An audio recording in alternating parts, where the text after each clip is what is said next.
Thank you so much, Ian.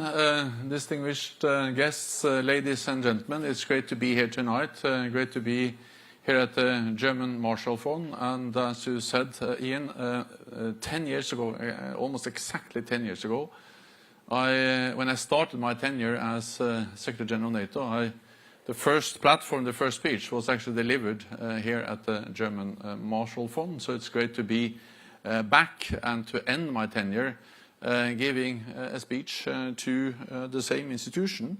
And thank you so much for the excellent cooperation we have had over these years. As some of you may know, early 2014, when I was first approached and asked whether I was open to become the Secretary General of NATO, I did as I always do. I went to my father and asked for advice.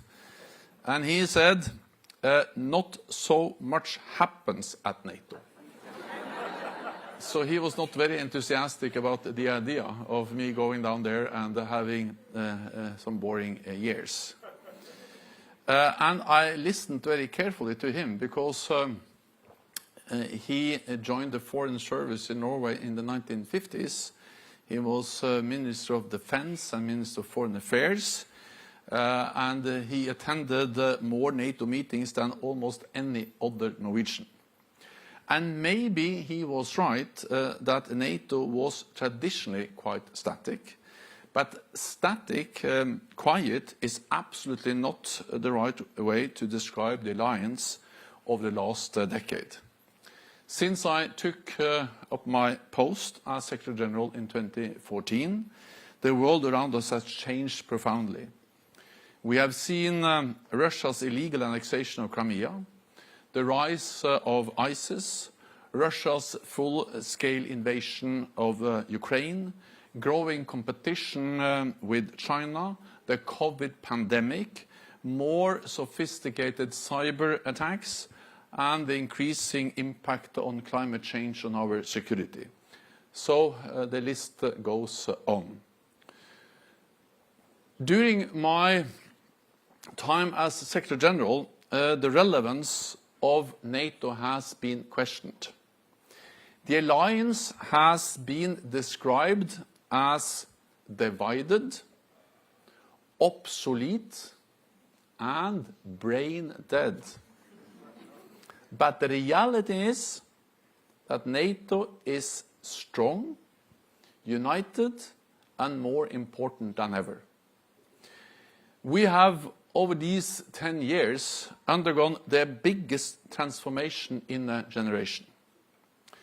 We have strengthened our defenses from having 0 to tens of thousands of combat-ready NATO soldiers on our eastern flank, from thousands to 500,000 troops on high readiness, and from 3 to 23 allies spending at least 2% of GDP on defense. We have strengthened NATO as an institution, doubling our common budget to ensure we can effectively deliver.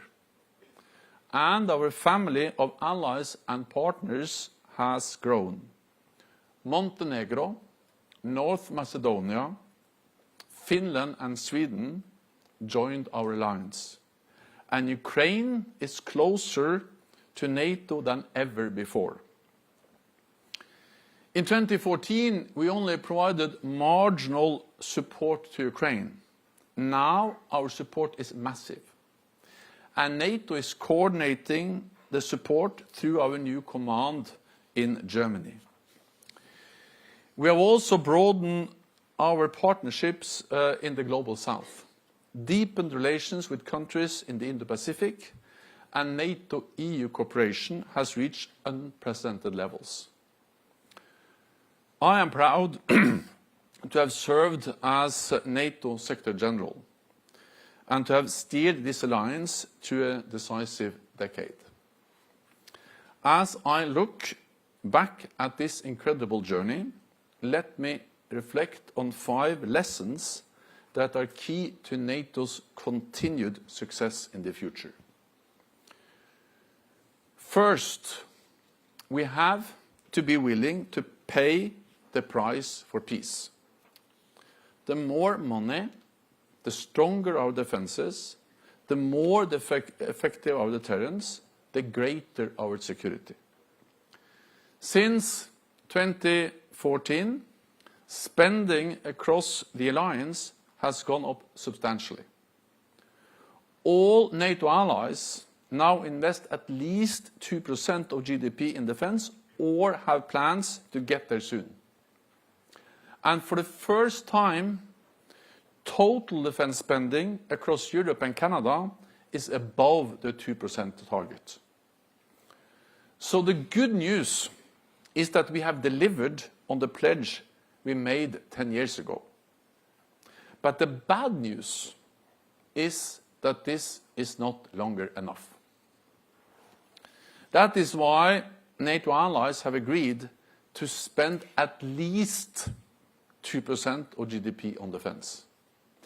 And that is why we have agreed on robust defense plans with specific capability targets that outline what each ally needs to provide in terms of weapons, forces and readiness for our security. To meet these agreed targets, allies will have to spend significantly more than 2% of GDP on defense in the years to come. The second lesson is that freedom is more important than free trade. Not so long ago, many allies believed that buying gas from Russia was purely a commercial matter. That was wrong. Russia used gas as a weapon to try to coerce us and to prevent us from supporting Ukraine. We must not make the same mistake with China. Depending on Chinese rare earth minerals, exporting advanced technologies, and allowing foreign control over critical infrastructure weakens our resilience and create risks. Of course, we will continue to engage with China, but we must not trade short-term economic interest for long-term security needs. At the same time, and this is important, security cannot be an excuse to introduce protection measures against friends and allies. On the contrary, the more we limit trade with potential adversaries, the more important it is to preserve open economic relations among allies and ourselves. Barriers and tariffs between our countries will increase costs, reduce quality, and stifle innovation. This will undermine our security because it will undermine the strength of our economies. NATO prevailed during the Cold War, not least because we believed in open economies and competition between our countries. And remember that in Article 2 of our founding treaty, the Washington Treaty, it is stated clearly that we should encourage each other to strengthen our economic collaboration between allies. So let's take this commitment seriously. Protectionism against allies does not protect our security. The third lesson is that military strength is a prerequisite for dialogue. I know this from my time as Prime Minister of Norway. We have to speak to our neighbors, however difficult it might be. But dialogue only works when it's backed by strong defenses. This is clearly demonstrated in Ukraine. We all want this war to end. The quickest way to end the war is to lose it. But that will not bring peace. It will bring Russian occupation. Today, President Putin believes he can achieve his goals on the battlefield. And he believes that he can wait us out. That is why he continues to wage his brutal war. I do not believe that we can change Putin's mind. But I do believe that we can change his calculus. By giving Ukraine more weapons, we can make Putin realize he cannot get what he wants by force, and make it so costly that he will have to accept Ukraine has a sovereign democratic right to persist as a sovereign democratic nation.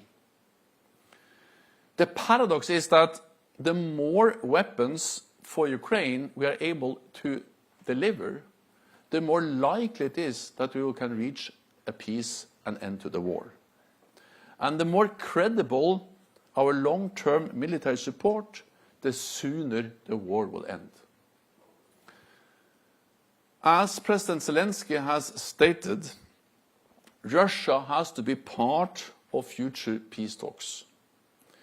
The Minsk agreements after Russia's first invasion in 2014 did not bring peace. Any future deal must be backed by strong military support to Ukraine and credible security guarantees to ensure lasting peace. There can be no sustained security in Europe without a stable Ukraine, and no lasting security for Ukraine without NATO membership. NATO's door is open, Ukraine will join. Now to my fourth lesson. Military power has its limits. We saw this clearly in Afghanistan. Following the terrorist attacks on 9/11, it was right to go into Afghanistan. Our military intervention had a clear UN mandate and received broad political support across the alliance. We degraded Al-Qaeda and prevented Afghanistan from being a safe haven for international terrorists. So our mission was not in vain, and I honor all those who made the ultimate sacrifice. But the Afghanistan mission lasted too long. When I arrived at NATO in 2014, the plan was to end our military presence in a couple of years and transition to a political partnership. But 7 years later, we were still there with thousands of troops. What started as a focused counter-terrorism operation became a large-scale nation-building mission. A democratic and united Afghanistan with equal rights for all was a worthy goal. But it was too ambitious. We saw the cost of mission creep. After 20 years, we were still not winning the war. The Taliban were gaining ground. And there were no united Afghan authorities that could take responsibility when we left. The fact that the Afghan government and the security forces collapsed so quickly demonstrated why it was right to leave. What should have been a stable and strong state structure was a house of cards. There was no reason to believe that staying another 20 years would have provided a different outcome. So the lesson learned is that the purpose of any future military operation outside NATO territory must be clearly defined and we must be honest about what we can and what we cannot achieve. So to my fifth and final lesson, and the most important one. We must never take the bond between Europe and North America for granted. NATO is not written in stone. It is a result of deliberate choices and political will. We have heard voices on both sides of the Atlantic calling for America and Europe to part ways. Focusing on short-sighted national interests over longer-term cooperation will not serve us well. Isolationism will not keep anyone safe. We live in an interconnected world. Security challenges are too big and competition is too fierce for any country to go it alone. Investing in the transatlantic relationship is the only winning way forward. Europeans must understand, without NATO, there is no security for Europe. 80% of NATO's defense spending comes from non-EU allies. And it's not only about resources, it's also about geography. Without Turkey in the south, Norway in the north, and the US, Canada, and United Kingdom in the west, it is impossible to envisage the security of the European continent. The transatlantic alliance has served Europe well, paving the way for closer European integration, the reunification of Germany, and the spread of democracy and freedom throughout Central and Eastern Europe. It is a lesson of history that the Europeans must remember. The transatlantic alliance has also served the US well. America's friends and allies make indispensable contributions to US security and interests. NATO allies have stood side by side with the US from Korea to Afghanistan and have paid a high price. It is simply not true that Europeans are free riders. No other major power has as many friends and allies as the United States. Any policy that seeks to undermine this is squandering one of America's greatest assets. Ladies and gentlemen, when I took up this job a decade ago, I could not have imagined how much our alliance would transform. Just as I cannot predict what lies ahead.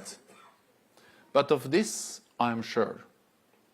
While the challenges we face may change, the answer is the same. We are stronger and safer, Europe and North America, together in NATO. Thank you.